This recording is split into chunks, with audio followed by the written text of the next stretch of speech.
Foreigners, you will discover that we were deceived. You will find that this was the biggest lie to Libyans in our history. As well as all these observations from the Gaddafis, Libyan TV has been showing other pictures aimed at putting the fear into the opposition. It isn't clear whether these men are alive or dead, though at least one is still moving. There was a message as well: give all your weapons in and we won't harm you. It's unlikely to be believed by the protesters. It's hardly surprising the government wants the opposition to agree to a weapons amnesty. These images from Misrata in the west, said to be the scene of new fighting after falling to the opposition, suggest the uprising has as many heavy weapons as the army. During his latest address, Gaddafi offered the opinion that Libya's tribal leaders, some of whom have been meeting in Al-Baida, should be taking more responsibility for local government and controlling their young people, though here they said they were more interested in the United Nations coming to save them. Gaddafi said he himself had become more of a symbolic leader of Libya. As the Arab proverb says, if you carry a leaking water bag, it will make your back wet, and it is your responsibility. It is none of my concern anymore.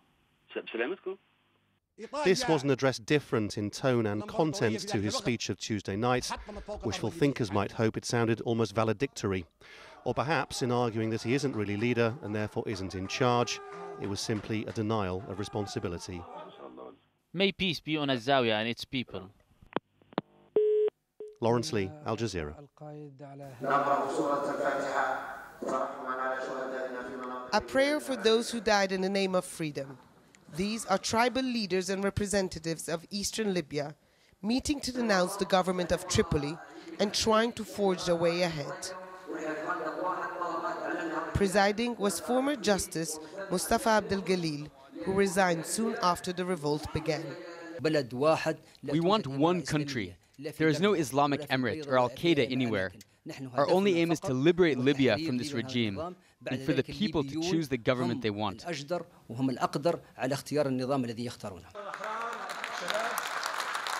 Also attending were military commanders who refused to open fire on their countrymen and women. I am proud to wear my military uniform, and I'm really sorry for all what happened. But I'm here to tell you that we are here to protect the youth, the people, and to fulfill any of your demands. The blood of the martyrs will not be in vain. The fighting may have stopped in the east, but life is at a standstill. Military barracks are destroyed, and security is left in the hand of civilians. The classrooms of one school have been turned into a detention center by anti-Gaddafi forces, soldiers and civilians who were flown in and given orders to open fire on protesters. Among them, several nationals from Chad. They told us there was a free flight to Tripoli. Instead, we landed here. Then they said that we should join the protest to support Gaddafi, but we found ourselves in the middle of fighting. Despite Gaddafi's hold on power, Libyans here in the east of the country refuse his rule. There is no way back, they say. The people of the east will never fall under the rule of Tripoli as long as Gaddafi remains the leader of the country. Our correspondent, who we're not naming for her own safety, has more from eastern Libya. Well, here in the east of the country, people say that they have liberated their area. Even though there are no celebrations yet, there is still tension in the air, anxiety in the air. People do follow very closely the speeches made by Muammar Gaddafi, and even though some of them discard some of the threats he makes, others would tell you he is an unpredictable man, and they do fear some sort of counter-offensive. Otherwise, on the political side, it seems that tribal leaders have now rallied around the former justice minister, who's resigned just a few days ago in protest of the violent crackdown. He has met with tribal leaders. They're trying to form what seems to be a provisional government. Certainly, they do say that there will be no dialogue with Tripoli, that they're asking for the fall of the regime. In the same time, they're trying to find a way to bring back civilian rule to the area here. they're also trying to find a way to rewrite the constitution. One interesting point is that you won't see anymore the green flag.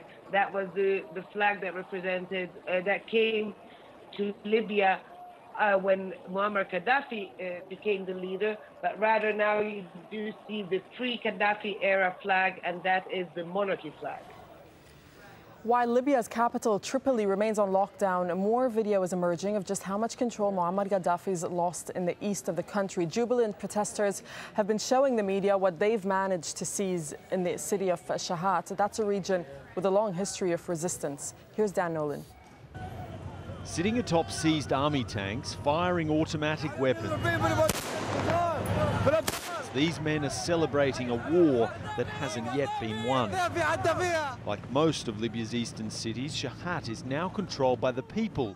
Some are giddy with their newfound freedom, joyriding in tanks that once belonged to Muammar Gaddafi's regime. These are ruins from the previous terrorist regime. This is what Gaddafi used to kill our children. Shahat is in a province of Libya called Green Mountain, famous for its resistance led by Omar al-Mukhtar against Italian occupation a century ago.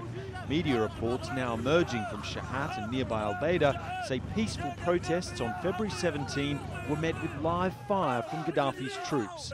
Sympathetic soldiers are said to have opened up military warehouses to help civilians defend themselves, creating a new chapter in Green Mountain's history of resistance. Further east in Tobruk, video from the local airport shows the intensity of battles that raged here. Hundreds of bullet casings lie on the ground, while inside, blood-stained floors show a passenger terminal that became a war zone. Thank God we won. They had weapons, but we had stones. God helped and we won. All Arabs must do something to stop this Goliath. Where is the United Nations? Another tank sits on the Tobruk airport runway, an apparent attempt to stop Colonel Gaddafi sending more forces in to take up a fight, but in the east of Libya, he appears to be losing. Dan Nolan, Al Jazeera. Well, not all Tunisians feel that they've benefited from the toppling of Ben Ali's regime. In the center of the country, far from the coast and the capital Tunis, discontent is still brewing. Nazanin Mushiri reports from Ghafsa. That's a region known for its phosphate mines and its revolts against Ben Ali's regime. This is a place where rebellion still hangs in the air. The words above these graves, the unemployed and the forgotten. This is at the heart of their protest. They want jobs and for the government in Tunis to stop ignoring their plight. I feel excluded and oppressed, like I'm missing hundreds of things from my life. We see our wealth leaving this area, millions of dollars, and we are getting nothing. The wealth is in the ground, in the phosphate mines which dominate the landscape. The government-run company makes millions of dollars a day selling this mineral abroad. Yet this is one of the poorest regions in Tunisia.